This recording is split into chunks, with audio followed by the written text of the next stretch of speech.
Welcome, everyone, to our very special edition of Coaches Connect today with Coach Mike Millner. And we're kicking off 2025 by co hosting this call, specifically focusing on the topic of how to get clients in 2025.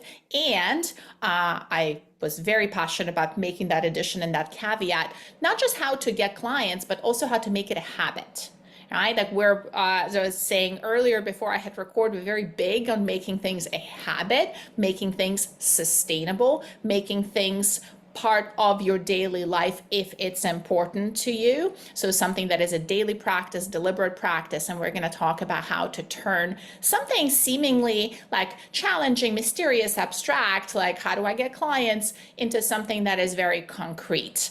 And I think Mike is going to be a great person to help us really drill down on what that is. Mike, what do you think? Yep, sounds great. Ready to roll? Can you kick us off with a little intro just for those folks who are not familiar with all of your awesomeness? Give us a taste of your awesomeness.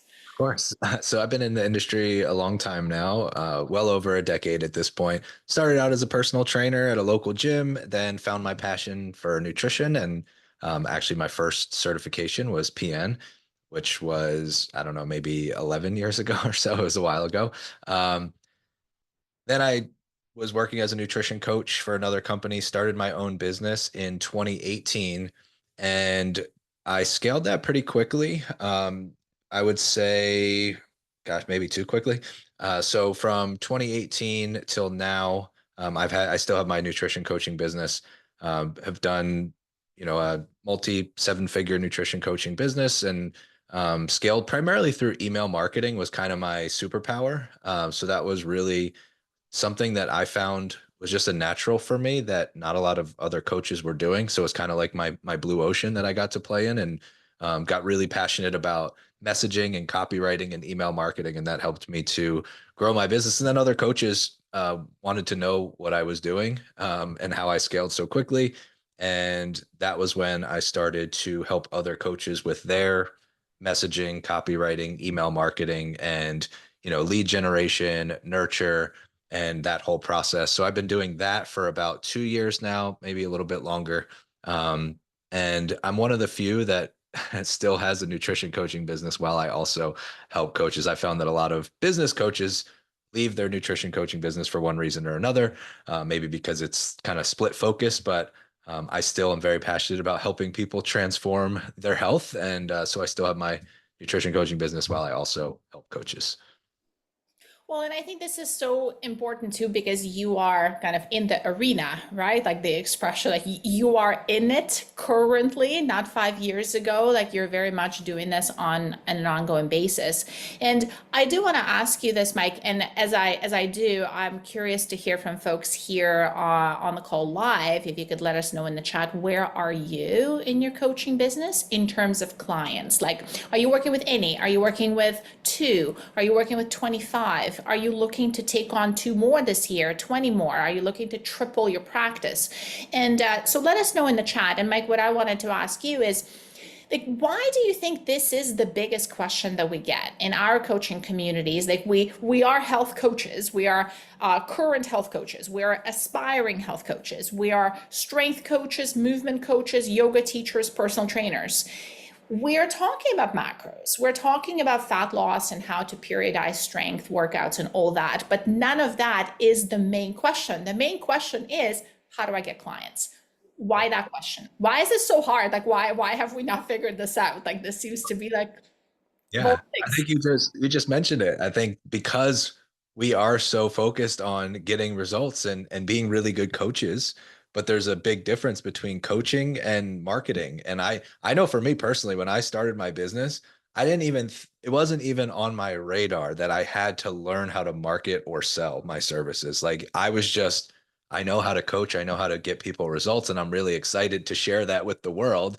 But then it's kind of like you think if I build it, they will come, but then you realize that nobody's coming. Nobody, just because you say I'm open for business, that doesn't mean that people are walking through the door. And we oftentimes realize that just, oh wait, I actually have to learn how to market myself and how to sell my service. And so I think we get into it with that kind of naive, like I just want to coach people, I just want to help people. And then all of a sudden we realize, well, if I want to make this a viable business and something that I use to support my life and my family, and I'm married, I have three stepkids, and they're not cheap. And so, I need to support myself and my family. And then you realize that in order to make this a viable business, I actually have to learn how to get clients and how to make it a profitable thing that I can, maybe it's a side gig for many people, but if you want this to be your full-time mainstream of income, we have to learn how to get results and get clients and market ourselves and sell. Well, and I heard you say a couple of things. On one hand, it's that marketing is a very separate skill from coaching. Like it's a different thing that we don't necessarily learn and often don't learn first. And then it almost takes us by surprise, right? It's like, oh shoot, like there's this thing that I have to learn. I didn't realize I had to learn. You said something that I've heard out of the mouths of so many coaches, and if you folks can relate, let us know in the comments. Where it's like, I'm a good coach. If you just put people in front of me, I could help so many people. Like I would just help them. Like right, I could just do them. Like just give me clients to coach and I can coach them. But it turns out that there's like a step before a step. And now I have to actually like go get these people. And I'm not entirely sure how to do that. Yeah, that's it. There's a lot of people who say they relate. For me, the most uncomfortable thing was selling because I'm an introvert. So when I like my first ever sales call, I was like, I don't know what to say. I don't know how to make the offer. Like I was just waiting for them to be like, how do I pay you? It was so uncomfortable. And I find that with a lot of, especially coaches who are introverted like myself, it's putting yourself out there from a marketing and sales perspective that can feel very uncomfortable at first. Yeah, that's interesting. You mentioned introversion. Like, are there any other personality characteristics that you have found, like in your work, both coaching and mentoring coaches, that kind of like make it more challenging? Like, I'm thinking of the kind of people that the coaching industry tends to attract in the first place. And I'm actually wondering whether those same people who are attracted to the industry are also in some ways ill-equipped by their own very temperament sometimes to actually get better at the selling and the marketing aspect of it. Yeah, that's interesting. I've thought about it from the introverted perspective. In terms of other personality traits, I think a lot of coaches, um, I don't know if this would be a personality trait, but definitely one of the most common things that I hear is, feeling like an imposter. There's the imposter syndrome. Even when, from just getting results, I know for me, I got so many different certifications because I always wanted to feel like I could answer every single question. And then I would learn about something else. Like, well, now people are talking about hormone health and gut health and metabolism. And there's all these other things that I don't know about yet. So, always feeling like there's more to learn. You never know enough. You're not, so I think that there's that same thing on the marketing side. When you start doing this, you start learning the skill, you realize that there's so much out there and everybody's pulling you in a million different directions. And then there's, Instagram, Facebook, TikTok, there's email, there's, do I need a website? How do I, create an offer? All of these different things. I feel like the underlying kind of fear is that I don't know enough. I'm not good enough. I don't have enough of that skill set yet. And there's always more. So we kind of get in this trap of constantly learning instead of just doing what we can, like the first step that's right in front of us. So then I'm hearing, right, because you use the word trap. So that tells me that if I am worried about not knowing enough as a coach, and I become like the certification knowledge hunter and collector and gatherer of all the information and knowledge, that there isn't actually like a logical ending point where I wake up on a Monday and I was like, whew, finally know enough. This is good. Let's build the business. Exactly. Yeah. There's never a moment where you're like, okay, I made it. Now I can go help everyone. It's really just putting it into practice. The thing that you learn, the first certification, there's somebody that would be able to benefit because there's always going to be somebody, just like I learned this through playing sports. No matter how good I thought I was at any particular sport, there was always somebody a lot better than me. But I also realized that, there's people a level below that you can help. So, when it comes to being a coach, when it comes to marketing, um, when you get that first certification, even though you may not feel equipped to handle complex cases or go into, reading blood work or anything advanced, there's somebody that's, a level below that can absolutely benefit from what you already know and what you can already do for them. So I think I just want to acknowledge as we kind of start shifting into like, so what do we actually do in 2025? Is that if you are experiencing like some of the things we've mentioned, like that, the doubt, the not knowing enough, that like, how do I do this? That you're definitely not alone. In fact, I would say you're in the majority, and that is a very normal fear and doubt to experience. And at the same time, kind of the way to address that fear and doubt tends to not be to eliminate them completely through more knowledge, because I've never seen that to solve the underlying issue. And we will talk more about like where do you find yourself like here on this call, like whether you are more introverted like Mike and therefore might feel like things are extra difficult for you in terms of putting yourself out there and like talking to people. Heather mentioned also in the comments, Mike, and I think she's onto something. Like she says, I'm a nurse, so I've always had people come to me. And I think that's an interesting shift too, because if you are a career shifter, or if you are just in a different industry and you're developing coaching practice as a side gig, as a side hustle, or you're pivoting careers from a different industry where you weren't an entrepreneur, where people came to you, you were a teacher, you were a doctor or a nurse, and all of a sudden you have to go out and get people, that also can be a hard shift. Mike, how many years I have spent under impression that if I was just good enough, people would come to me? Yeah. It's again going back to the if you build it, they will come type of mindset where we think just and now there is a certain aspect of creating really good results that we can certainly talk about and um, having referrals and testimonials and social proof. But there's the initial, where do I get my first 5 clients? Because they're not just gonna say, oh, I saw you posted your PN certification on Facebook, so now I'm gonna come and offer to pay you money. If it was that easy, it would be great. But yeah, I think there it certainly helps, and I think the first step is to uh, be a good coach. And I don't say that in the sense of being able to solve every problem or help every single person. I think it's just being human and being approachable and being able to communicate well. And if there is something, one of the most valuable things when you're first starting out to kind of ease the fear of not knowing is to say it for the first time to a friend or a client or somebody who's asking you a question, and just say, I don't know. And I'm going to find out for you. And then it removes the imposter. For me, the first time because I went through that certification trap of thinking I needed to have every answer to every question. And the first time I went, you know what, I'm actually not sure on that one, but let me do some research and get back to you. And it was like a weight lifted off my shoulder because they were like, that would be so great. Thank you. And the response was overwhelmingly positive. And I was like, wow, I don't have to solve everything for everyone. I can actually say, I don't know. So I think that is the first step is, we need to be able to at least feel somewhat confident or take the action step, in the face of fear to start helping people to the best of our ability. And then, we can take it from there. Well, and I think for folks who are experiencing the fear, like that information knowledge based fear that Mike was talking about just now, where it's like, well, what if they ask me a thing and I don't know the answer? I have like a reminder and a secret weapon for you. So, a reminder is that when you are showing up to that conversation and somebody asks you a question, you're not showing up to that conversation as a nutritional expert.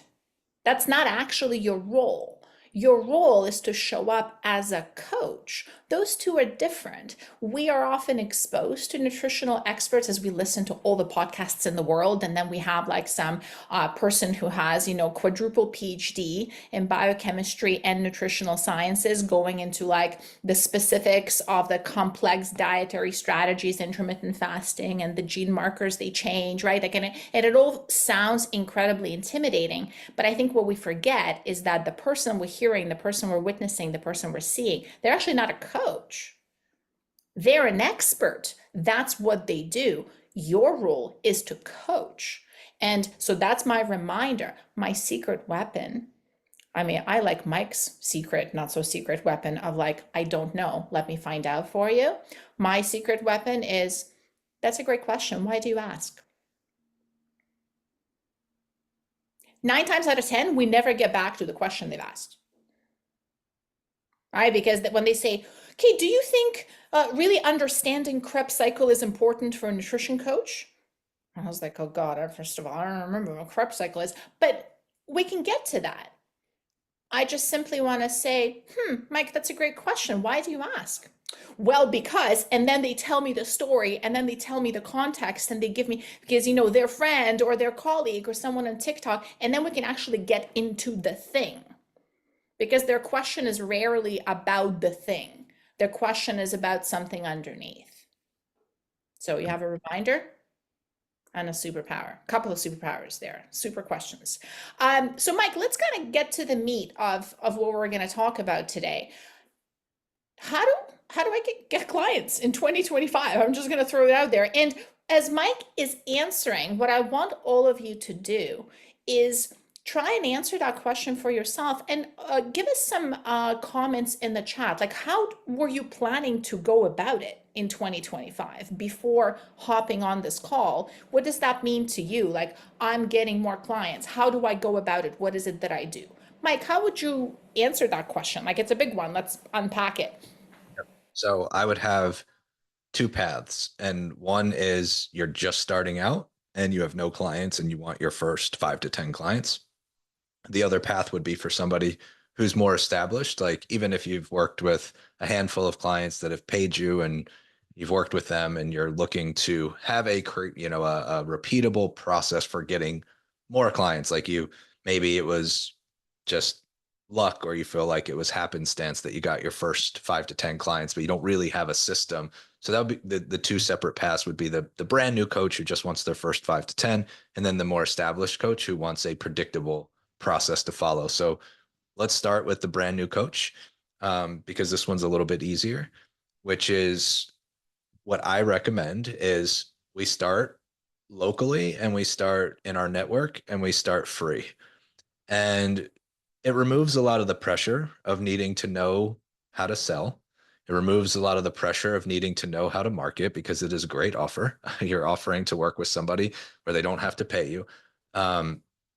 And you're also going to your local network and community, whether that be local in the sense of who am I connected with already on social media, friends and family and friends of friends, or local in the sense of who in my community, whether that's local gyms and businesses that I know and people around me in a certain radius. Like, one of the shocking things that happened, I work out at Lifetime Fitness, which is pretty well known franchise.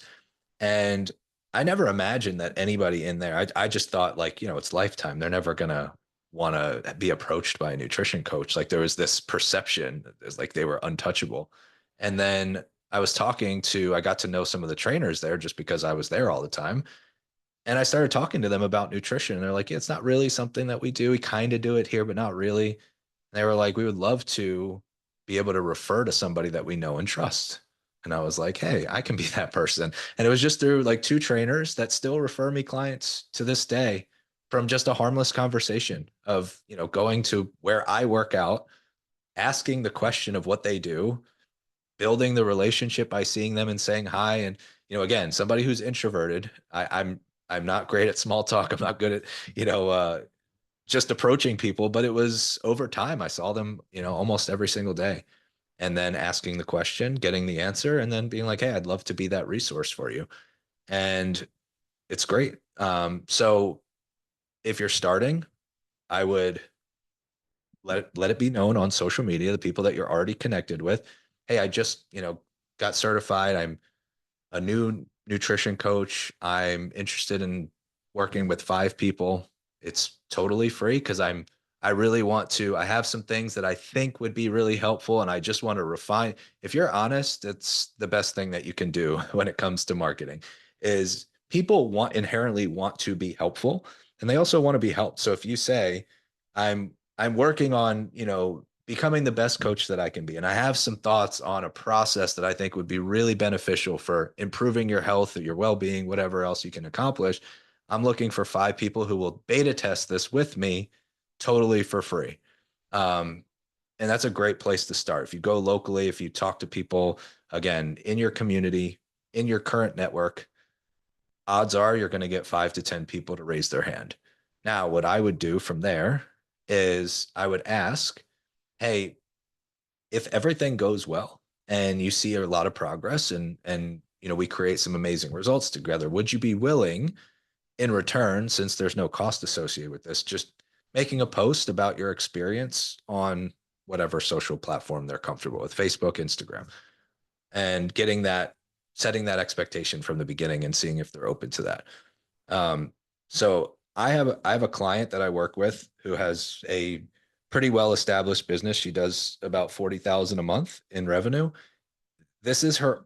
Oh, she is a one trick pony. Her only method for getting new clients is this exact thing. She's been doing it for a long time, and we literally just rinse and repeat this process. Her clients post on Facebook their transformation story, and we have like a few prompts that we give them, which I can send you guys, but it's basically, what were you struggling with before you started? Why did you make the change? What was the actual change that happened, and who would you recommend this program to?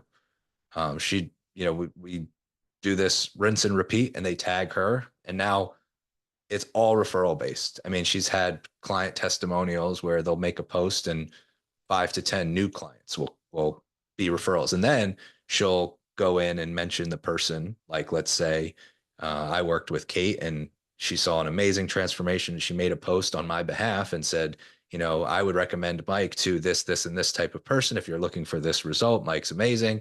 And then I went in and I tagged the person that referred Kate. Like, look at, you referred this person, and look at all that she's accomplished. And now this conversation in on social media is happening. It's not only going to my network, it's going to Kate's network, and it's going to the person who's commenting, her network as well. And now we're getting this organic spread of referrals. So for starting out, get your first 5 to 10 clients for free in your local net. I promise you there are at least 5 to 10 that want help and would be willing, especially if you're honest about, hey, I'm putting this program together. I'd love to test it out, and there's no cost. I'm looking for people to help me refine my coaching process. If you're interested in XYZ result, then that's what we're going to work on together, and ask them ahead of time if everything goes well, if they'd be willing to share their experience. So there is one test that I sometimes use with folks, like for starting out coaches that are starting to implement the suggestion that Mike has just made. I ask, does everyone know what you do?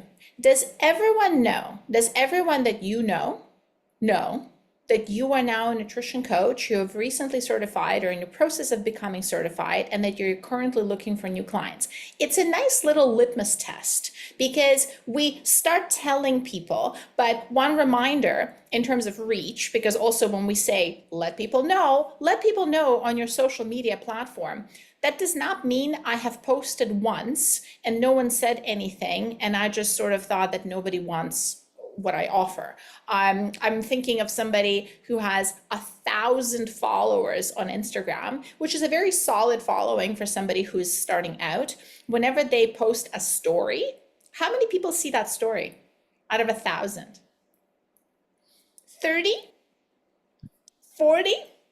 Right? So now consider like some of the conclusions we might be making in our heads. It's like, well, I've posted on stories, right, that I am a nutrition coach looking for clients and no one responded. Okay, hold on a second. So 30 people out of 1,000 that follow you might be aware of this now.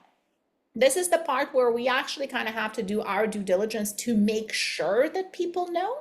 And that little test that I say, well, does everyone know?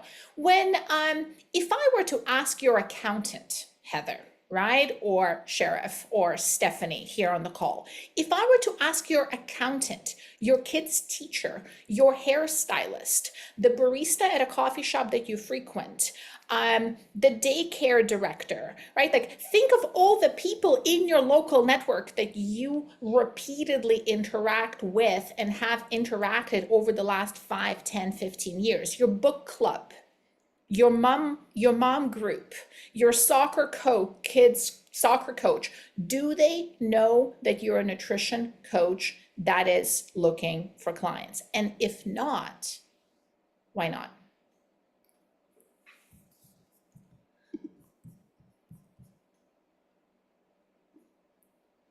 I'm going to give you a little hack on when you are talking to those people and they ask you what you do.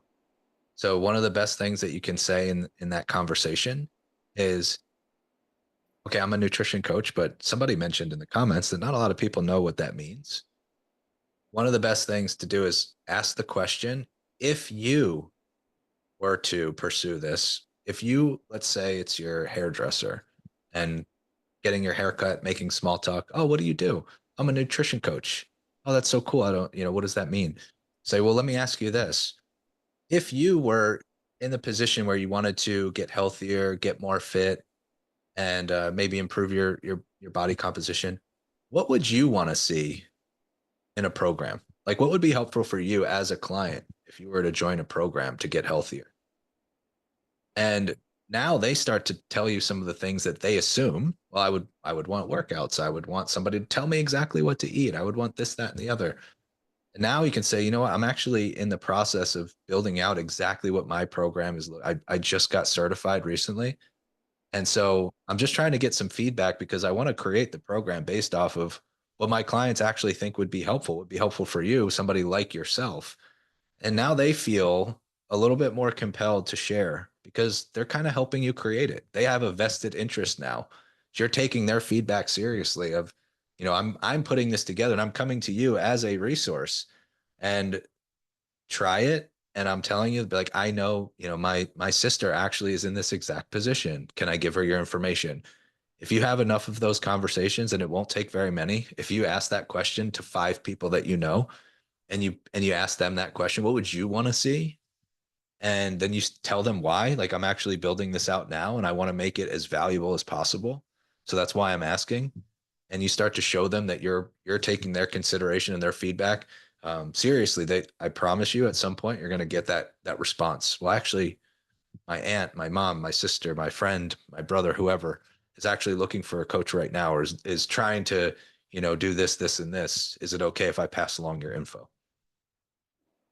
So, when we consider this strategy that Mike has talked about for coaches that are just starting out, starting with your local network, starting with people you know and people who know you, making sure that everyone you know knows that you're a nutrition coach looking for clients, that you're looking for the first 5, 10 folks to take on for free to really refine your process, to showcase some results in exchange for some testimonials, for some posts on social media. I want you guys to get all really grumpy with me here for a second, like really grumpy. And I want you to tell me in the comments why you don't think this is going to work. Just so we can actually address some of the things that might be popping up in your head right now, because I have been doing this long enough to know that as Mike was talking, there's been a bunch of you having voices in your head. They're saying, well, that would never work for me. Like, yeah, like he says that, but this is why this is not going to work. I would really like to actually bring those up explicitly and address them explicitly. And we'll start with something that came up just organically. I think Sheriff was saying, I find it awkward to mention what I do out of nowhere. Mike, can you talk a little bit to that? Like, how do we organically, naturally, like non-weirdly tie this into social conversations? Yeah. Meanwhile, I'll be on the lookout for the chat. Give us your grumpiest, best It objections. definitely is one of those uncomfortable things, like we talked about in the beginning, of recognizing that we're not taught how to market. So like the first time we quote unquote market ourselves and talk about ourselves and our service, it feels really uncomfortable. The thing that I try to do is keep it as conversational as like if I'm talking to a friend, if I were talking to a friend, instead of trying to put on my marketing hat, thinking about all the best way. It's just more casual of if I was telling my friend, hey, this is what I'm offering, how would I phrase it? How would I word it? And oftentimes we just kind of have to rip the band-aid off and get comfortable with that first uncomfortable feeling, and then we do it and we realize it wasn't that bad, and the world didn't end. Um, but it's one of those things I think we put a lot of pressure on ourselves to say the exact right thing. I have to word this perfectly. And it comes across as sale. Well, don't worry about that. Just think about I'm writing this message to a friend of mine. I'm going to give them a little bit of an overview of what I'm doing, and I'm trying to gauge if they're interested. And I'm just going to put it out there and see what happens. And that's one thing that helps our brains is when we realize the safety net. There's a safety net. The safety net is nobody sees it, nobody responds, and you're in the exact same place that you were before you made the post. And that's always the safety net. Like nothing horrible is going to happen. You put it out there, and if it was a really, the worst case scenario, nobody responds, nobody sees it, and you're in the exact same place. And I think that one thing I'll add here with the concern of like, well, I don't want to just like randomly mention that, what I do. I think our brain does such a beautiful job of taking anything and just exaggerating like the crap out of it. Right? Like, so when we talk about mentioning what we do in conversation, what our brain, at least my brain, comes up with is that, like, this is me at a bus stop coming up to like strangers and saying, hi, I'm a health coach. Hi, I'm a health coach. Hi, I'm a health coach. And now, like, I've just weirded 10 people out in public for absolutely no reason, right? And that's not really what we're talking about, obviously. And my one of my favorite questions to ask, and there's actually some suggestions in the chat. I think Daniel has put another great suggestion in. One of my favorite questions to ask when I connect with people in kind of like one-on-one conversations, whether that's in real life or in social media, that creates an opportunity for this conversation very naturally, is what's new. What's new with you? I ask. What's new with you, Raphael? What's new with you, Christy? Right? And I can ask that of a colleague, of my hairstylist, of my accountant, and they will tell me what's new with them. Now, the way human interaction works is that we actually have an expectation of reciprocity, and it's usually we lead by, and what's new with you? Well, that's your cue. Well, what's new with you? I recently got certified as a nutrition coach and I'm looking for new clients. That's not weird. That's actually very freaking smooth, right? Like that's very much on point. They have literally asked you what's new and you told them. Love that. There's some great suggestions in here as well in the chat. Um, there was a question on how often do you promote on social? So that would be a it depends question. I am one of the rare coaches that I'm not a big fan of the whole you have to post every single day. And if you're not posting daily, you're missing opportunities. And I found that I got burned out with that strategy of feeling like I had to check the box and it really didn't accomplish what I wanted it to accomplish anyway. Um, so when it comes to how often, I would say again, if we're talking about a new coach, if we're talking about somebody who's trying to get those first 5 to 10 clients, I would absolutely make, a post about the opportunity, the 5 to 10 people I'm building, I'm trying to refine my process. I'm looking, to work with some people for free. Um, you put that out there and you see what the response is like. You might only have to do it once. If you don't really get the response that you want, then again, like Kate mentioned, there's a good chance that not a lot of people saw that, just the way that the reach works on Facebook, Instagram, or whatever platform you're using. So I would give it a few days and I would try to present it in a slightly different way. Maybe instead of doing that as a post, I would do it as a kind of a poll, like a question. If you could accomplish one of the following, which would be the most important to you? So now instead of saying I'm looking for 5 to 10 people, I'm giving them a slightly different frame. if you could accomplish one of the following, which would be the most important to you? Improve your health, lose body fat, build muscle, or have more energy, whatever. And let people comment on that. And then those people I would have a conversation with and, move that conversation to Messenger, have a one-on-one conversation and see if they'd be interested in working with me for free from there.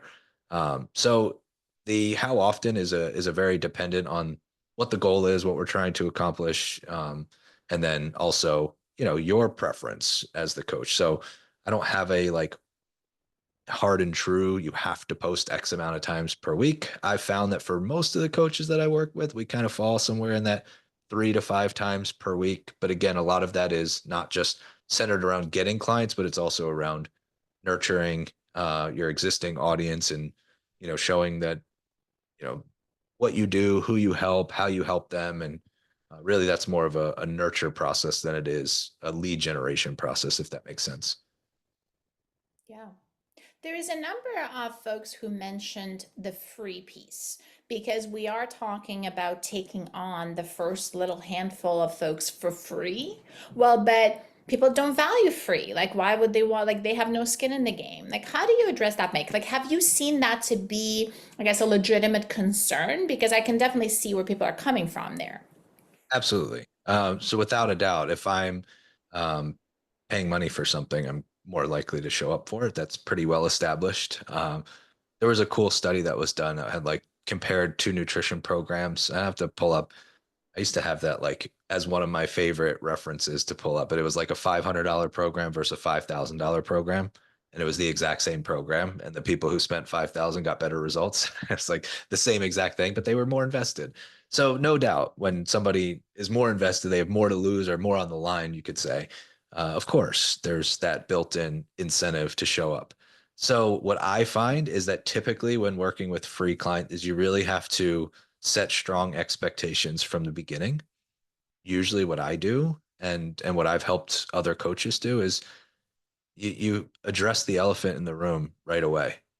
And I would say typically when working with clients who haven't there's no skin in the game, you haven't invested anything financially, it's really easy to fall off because there's nothing to lose. If you miss a workout, if you don't check in with me 1 week, it's very easy to just bail and walk away. And so I know that your time is valuable, my time is valuable. I just want to set the expectation now. Do you think that that's likely to happen? And tell me why you think it is likely to happen or why it's not likely to happen, right? So you really want to set the expectations and let them tell you and kind of sell themselves on committing. People do not like to contradict themselves. This is just a psychological principle where if you can get somebody to openly say, "This is why I'm going to follow through," they don't like to contradict themselves. So now when the moment happens, that friction point of this things didn't go really well, I don't really want to check in with my coach, and it's easy to bail because it's free. They don't want to contradict what they said to you in the first place, and now we kind of have that as a reminder for them. And then also, I say I say this still to this day, even with clients that pay. I say the last person that you're going to want to talk to when you know, everything goes awry, when you have the worst day, your schedule's crazy, your kids are bothering you, your partner's bothering you, you're stressed out of your mind. The last thing you want to do is eat healthy. Nothing about fitness and nutrition is appealing to you. The last person on the planet that you're going to want to talk to is your coach. And every ounce of you is going to be pulling away from, I don't want to talk to this person. And I'm telling you this now. So when that moment happens, if you can find a way to still communicate with your coach, I promise you will be successful because that's all that it takes is being able to show up even in those moments. Do you think you can do that for me? And when they say yes, once again, it's the consistency of I don't want to contradict what I promised or what I said or that type of thing. So I find that setting clear expectations on the front end significantly helps the follow through. However, there are still going to be people because it's free. If you have 10 people and four of them follow through, that's great. Like you did a great job. So I think that sometimes it's just adjusting your own expectations of I got 5 people for free. I expect every one of them to have phenomenal success. That's just not reality. We have to realign our expectations there. Another concern that Britt mentioned, and a couple of folks kind of weighed in on that, people don't want to invest in themselves.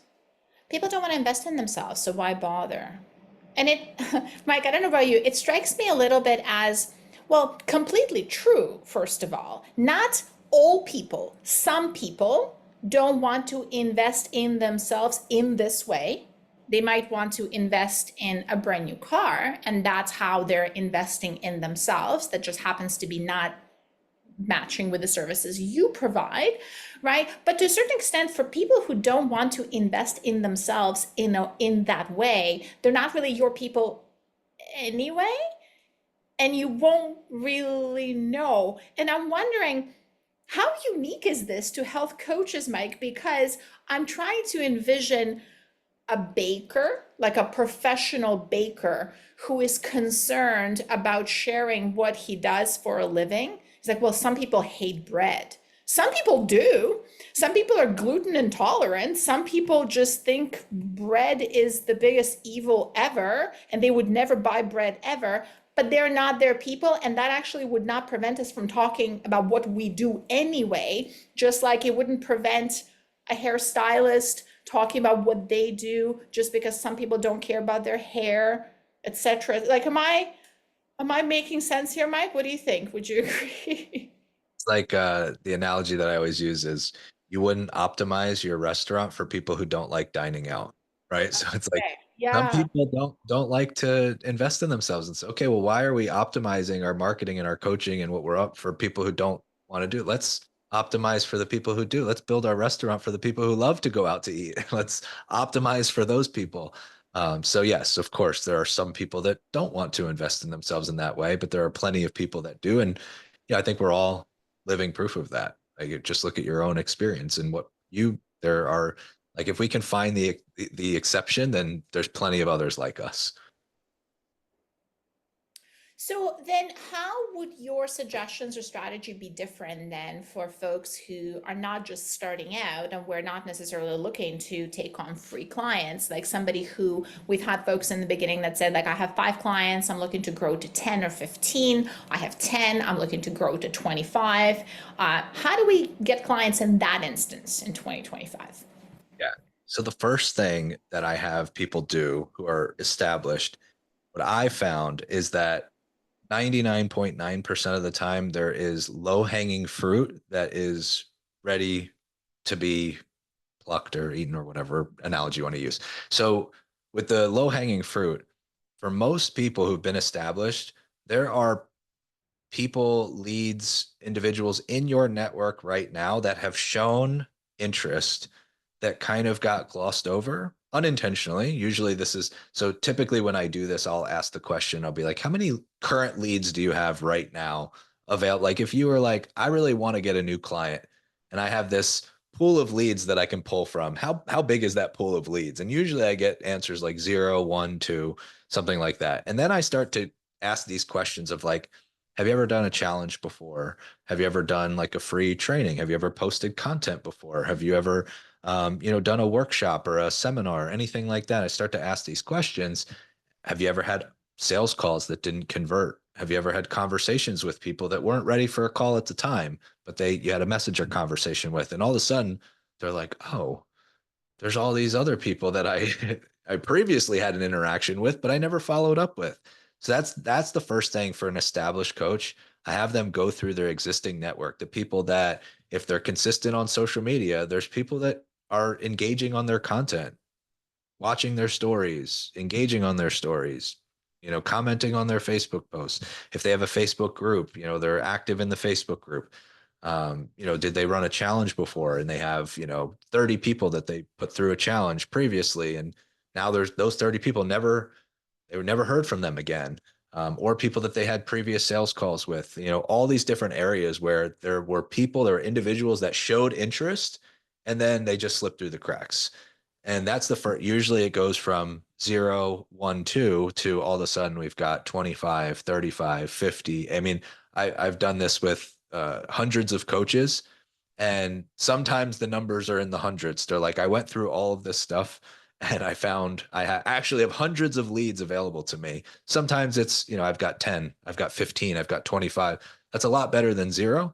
So that for an established coach, that's the first thing that I recommend doing is think about all the ways that somebody shows interest, whether it was a previous challenge, a previous sales call, a messenger conversation. They consistently like or engage on your posts. You see their name when you can check your story views, like they're always watching your stories. If you're sending emails, you can actually filter like who are the people that are opening my emails. That's I'm a big believer just because I'm biased towards email marketing and that's kind of my superpower. But that's an easy way if you're sending a consistent email newsletter. Who are the people that are opening them more frequently than others? And those people have shown interest. So what we do is we compile that list and then that's our priority every single day. All I ask is that, I have a tracker that I give to those coaches and I say, put all those names in this tracker. You have your people who have shown interest already. Let's talk to 5 of them every single day, just 5, because that's a really simple task that we can do daily. And if we talk to the 5 of those people every single day, that's 5 days a week, 25 conversations per week. That's 100 conversations per month, which lead to more sales calls. And even if we're only converting, 40 to 50% of our sales calls, it ends up just at a minimum of doing 5 per day. We found that coaches are getting somewhere between 5 to 8 clients per month with that strategy alone. Just finding the leads existing in your warm network that have already shown interest, reaching out to 5 of them per day. And then having messenger conversations person and it's just being human, right? It's not cold outreach. We're not talking about people you have no connection with, you don't know. I get cold messages all the time and I do not like that process at all. It can work for some people. It's just not my cup of tea. So this is somebody who's already shown interest and intent. Like, hey, Kate, I'm just following up. I know you did our 21-day challenge from last September. How have things been going since then? I was thinking about you because we are thinking about running another challenge, or we're opening up our group pro, or just check in. Like, I know when you were in the challenge, you had mentioned that you were trying to get that last, 5 to 10 pounds off. How's everything going since then? Just a casual outreach and be human. And, in the age of AI, I find that being more human goes a long way and actually, care and have that conversation. That would be step one for an established coach is find those leads that are already there, talk to 5 of them per day and actually keep track.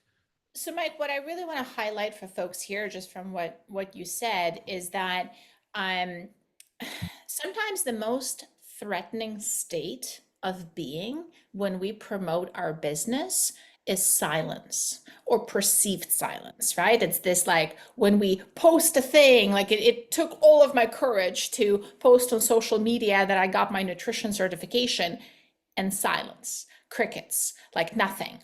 But I actually think a lot of that silence is perceived because there is a large continuum of engagement between complete silence and people pay me money to coach them. And when you talk about leads, we're actually looking at getting really, really clear on what are the steps along that continuum. What lives between complete silence and I want to pay you money to coach me? So, for example, if I put up that post and 3 people liked that post, the fact that, like, hey guys, I'm a nutrition coach now, 3 people like that post, that's not silence, is it? 3 people have engaged with it. So somebody was asking, and I was actually going to get into that a little bit with you, Mike, like, what does reaching out look like? Well, in that instance, I might just message them individually and say, hey Bill, thanks so much for liking my recent post. I'm like super excited about this development. Please do let me know if you or somebody you know are looking for a nutrition coach. That's it. Right? Like that might be all you say. Britt was wondering, what does reaching out look like when people open up emails? And I'll answer that the way I would handle it. And Mike, I'll throw that to you. So Britt, if I did my like analytics and I saw that like I don't know, these people consistently open my emails and I generated a list from that, I could literally just email them and I say, hey, Britt, just looking at some of my email stats, and I've noticed like you've been consistently like opening and reading my emails for the last couple of months. I just wanted to reach out and say thank you so much for being such a consistent reader. Like I love that. I love knowing that the words I write are being read. High five. That's it. Literally, it means the world to me. I put a lot of time and It I really put a does. lot of time and energy into my emails. Like for me, that I spend every single morning writing. So when I see somebody that is an avid opener and I let them know, like, hey, this means so much to me because I take a lot of time to put these emails together to write every single day.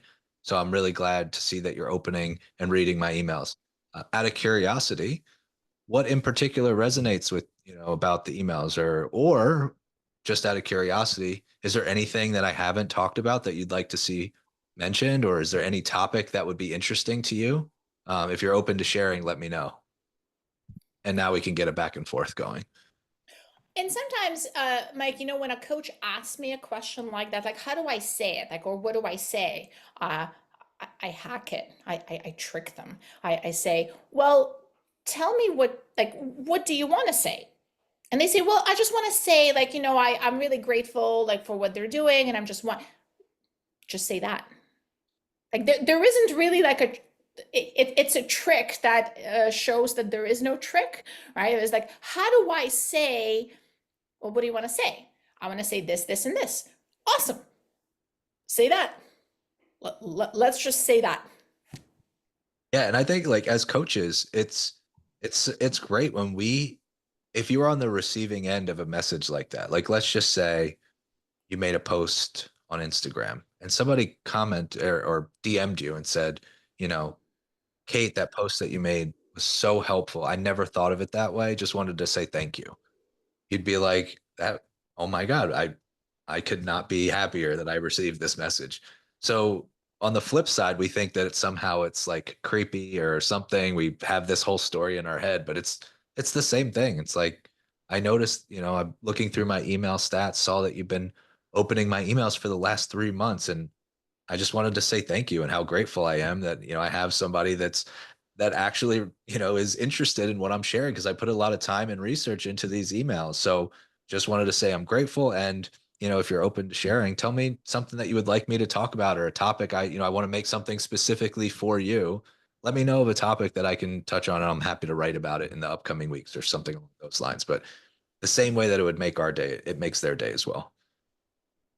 Would you add anything here, Mike, like in terms of like that strategy for the current clients? Like, so like you've talked about really identifying leads and knowing that your lead list is probably longer than you think, and then really focusing on having active conversations with those leads on a daily basis, which sounds like a daily habit.